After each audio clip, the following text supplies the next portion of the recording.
Everybody, welcome to the lecture series on fundamentals of managerial economics. This particular video is an introduction to macro distribution, and I'm Shrutika, assistant professor at SNSB Spine. Macro distribution refers to the large-scale distribution of goods and services across economies, industries, or entire nations, focusing on the flow of resources in a broader context. So, macro distribution is a large-scale distribution, like what is happening across different economies, across different countries, and etc. So, the key focus here is about the overall distribution patterns of resources, wealth, and economic output across different sectors and regions. So why is studying macro distribution important? Macroeconomics ensures efficient allocation of resources across the entire economy. It influences economic stability, growth, and wealth distribution. It affects the balance between production and consumption across national or global markets.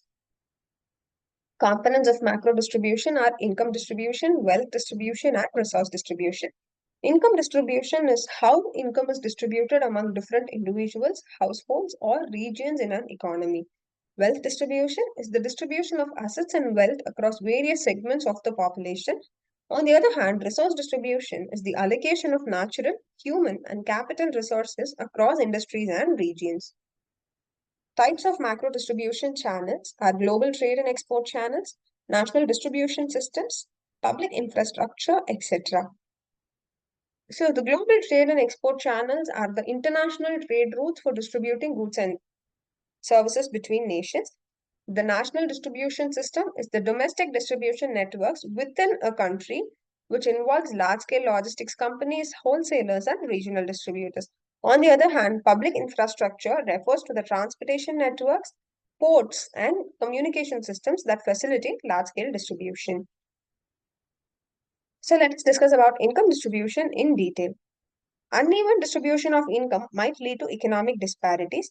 Factors influencing income distribution include education, skill levels, government policies, and industry demand. For example, wage gaps between different industries, variations in income across regions, etc. So, income does have a significant impact in deciding the overall economic progress of a country. The second is wealth distribution. Wealth inequality often persists due to inheritance, investment opportunities, and financial access. Government policies and taxation play a major role in redistributing wealth. For example, top 1% of households own the larger percentage of national wealth. Distribution of real estate and financial assets across different social classes is again a very good example of wealth distribution. Resource distribution includes natural resources, human capital, and capital resources. So, natural resources is the distribution of resources like minerals, oils, and land, which affects the ground line of all economic activities in various regions. Human capital refers to the unequal distribution of skilled labor and talent across industries or geographic areas, which can create imbalance in economic growth. Capital resources, on the other hand, refers to infrastructure, technology, and investment capital, which are concentrated in specific areas or industries. Macro distribution in economic policy refers to the government interventions, trade policies, and monetary and fiscal policies. So, government intervention refers to policies such as taxation, subsidies, and social programs which aim to redistribute income and wealth to achieve greater equality. Trade policies refer to the tariffs, trade agreements, and export import regulations that affect the overall global distribution patterns. On the other hand, monetary and fiscal policy includes all the central banks and governments which influence macroeconomic distribution by regulating money supply and public spending.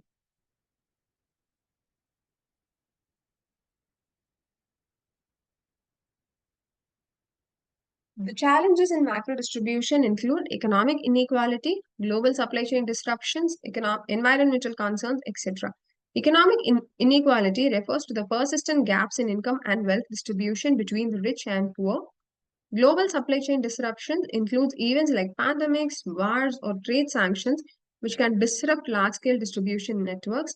Environmental concerns include sustainable distribution, requiring balancing of economic growth with environmental production. Example, carbon emissions from large-scale distribution. Conclusion, macro distribution plays a critical role in shaping economic outcomes at national and global levels. Key takeaway here is effective macroeconomic distribution systems promote economic growth, equity, and stability. Governments and global institutions need to ensure fair and efficient distribution of wealth, income, and resources to reduce inequality and improve overall welfare. Thanks for watching the video. Do continue watching the lecture series to understand more fundamental concepts of economics. Thanks again.